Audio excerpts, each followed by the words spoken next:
Welcome to channel. आणि हा video आपण फ्लाईटचा, तर तुम्ही तो व्हिडिओ बघितलाच असेल, म्हणजे फ्लाईटचा अनुभव माझा आणि कसं कसं काय काय ते.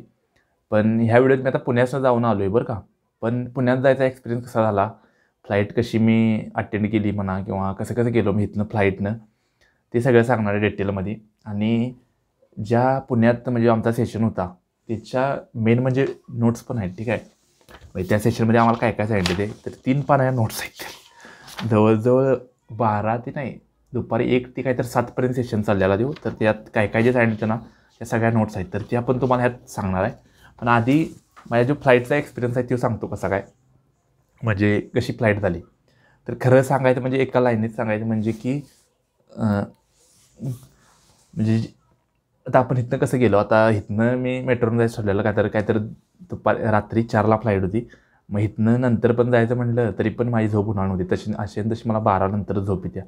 त्यामुळे मी म्हटलो की इथनंच 10च्या आसपास जाऊया आणि तिथंच थांबूया. इथनं 12ला जरी गेलं तरी इथं पण झोप लागणार नाही आणि तिथं पण जाऊन काय व्यवस्थित काय होणार नाही.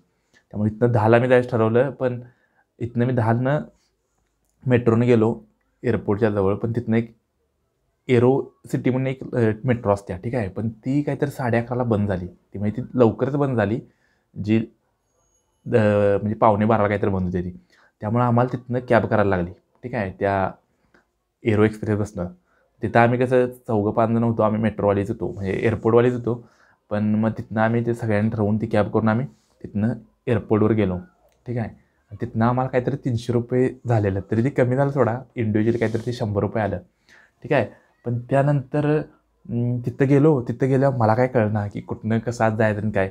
मग एका दोघांना विचारलं की नेमकं कसं झालं, म्हणजे पिक्चरमध्ये जसं होती तसं ॲक्च्युअल माझं झालेलं, की काहीच मला कळत नव्हतं की कसं जायचं आणि काय.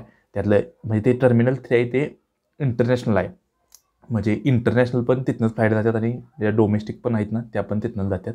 टर्मिनल 2 आहे ते फक्त डोमेस्टिकसाठी आहे.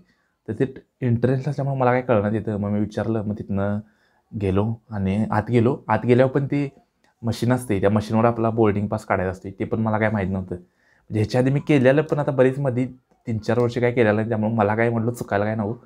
मग एक होतं तिथं म्हणजे एक, तर त्यांना मी सगळं ते काढून वगैरे घेतलं. त्यानंतर मी गेलो आत, म्हणजे बोर्डिंग करायला, ते चेक इन वगैरे करायला. तिथं पण गेल्यावर असं झालं की तो माझा पास आहे का नाही, तो म्हणजे बोर्डिंग पासच तो स्कॅन होत नव्हता. मग त्यानंतर तिने मग परत तिथनं जवळच होता. मग तिने परत मला दुसरा पास दिला. तो दुसरा पास घेऊन मग गेलो. मग माझं झालं चेक इन. पण चेक इनमध्ये माझ्या बॅगमध्ये हे आयपॅड आणि बऱ्याच गोष्टी असल्यामुळं ते चेक इनला पण बराच वेळ लागला. मी काही ते काढलं नव्हतं बॅगेतनं.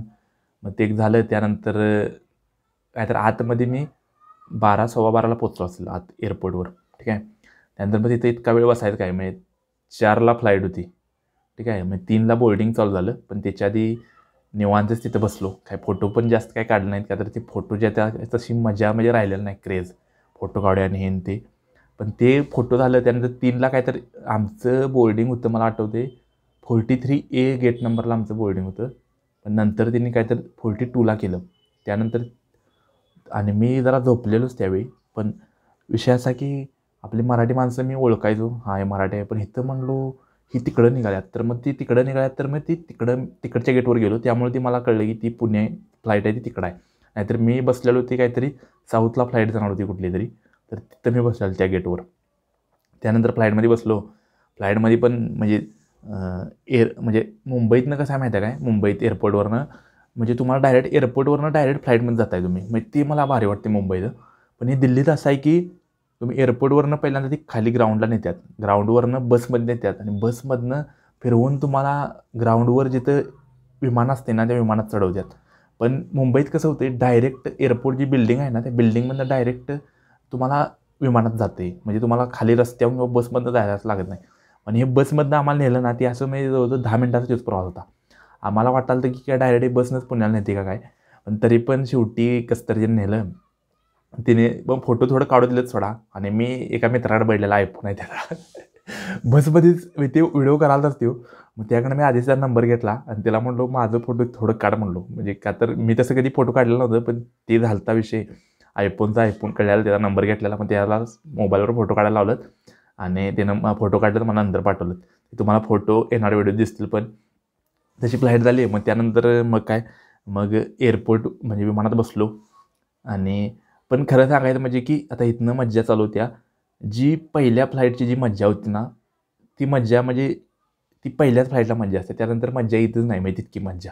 आता ही तर फ्लाईट झाली ती पहिल्यांदा डायरेक्ट म्हणजे असं असं म्हणजे विमान असं असते असं थोडं असं स्पीड घेते त्यानंतर असं उडते ठीक आहे.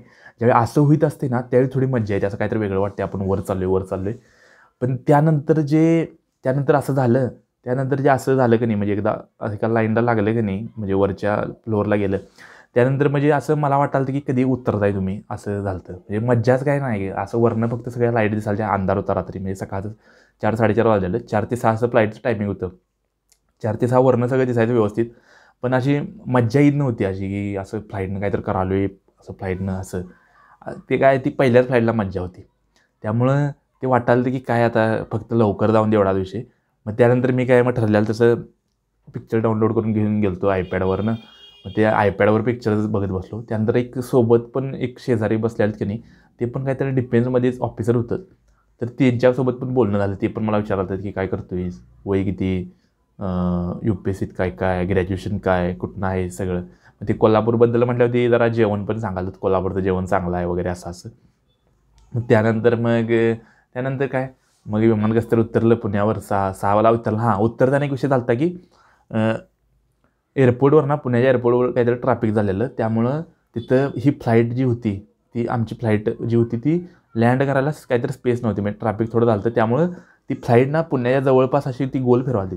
म्हणजे काहीतरी 2 तर त्यांनी राऊंड मारलेलंच असं का तर म्हणजे पुण्याच्या एअरपोर्टजवळ गेली ती फ्लाईट पण खाली स्पेस नव्हती. त्यामुळं म्हणजे जागा क्लिअर केलेली नव्हती. म्हणजे त्यामुळे ते थोडं तिने वरती असं 2दा फिरवलेलं.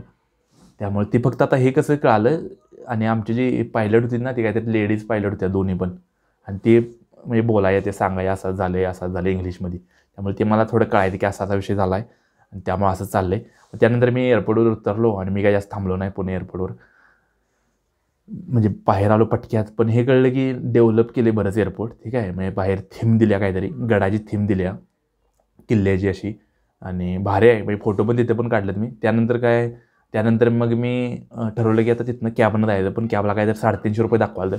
₹350 दाखवालं तर मी म्हणलो अरे इतकं म्हणजे जास्तच होतं आहे. काहीतरी 6-7 किलोमीटर डिस्टन्स होतं. मला काहीतरी ABC चौकात यायचं होतं ठीक आहे. आणि 6-7 किलोमीटर डिस्टन्स होतं. पण ते काहीतरी असं जास्तच पैसे दाखवाल म्हणजे वेरेट करायचं 300 ते 400. मग म्हटलं एवढं तर पैसे काय खरं म्हणजे ठीक नाही. आणि मी म्हणालो की आपल्याला पुण्यातलं काय माहीत पण नाही तर एकदा आपण बघूया म्हणजे चालत जाऊया किंवा बसनं जाऊया. आपल्याला कळलं तरी थोडं नेमकं की कुठं काय आहे आणि कसं काय आहे. पण जाताच बाहेर जाताना ती ॲटोवाले अशी म्हणजे विचारतात जाऊ कुठं जाणार. मग एक होतं ते म्हणाल तर ₹300. मी म्हटलं 300 लई सांगताय तुम्ही आणि एवढं तर मी म्हणलो काय मी तर देणार नाही म्हणलो सरळ तिला म्हणलो आमचं म्हणलो फादर म्हणलो शेतकरी आहेत आणि इतक्या डिस्टन्ससाठी ₹300 देणं आणि ते पण पुण्यात. दिल्लीत म्हणलं एवढ्या डिस्टन्ससाठी किती ₹50 मेट्रोन जाते आणि पुण्यात म्हणलो तुम्ही लईच फाडाफाडी करायला आहे नवीन बाहेरच्या लोकांना म्हणलो आणि मराठी लोकांना म्हणलो तुम्हीच फाडताय. मग ते सगळं त्याला व्यवस्थित असं जेन्युइन बोलल्यावर ते म्हटलं ठीक आहे तुम्ही किती देणार. मी म्हटलं ₹200 देणार बघा 200च्या काय म्हणजे वरती काय नाही. मग ते म्हणाल तर 250 दे 250 220. मी म्हटलं 200 देताय का बघा नाही तर राहू दे. मग फायनल 200मध्ये झालं.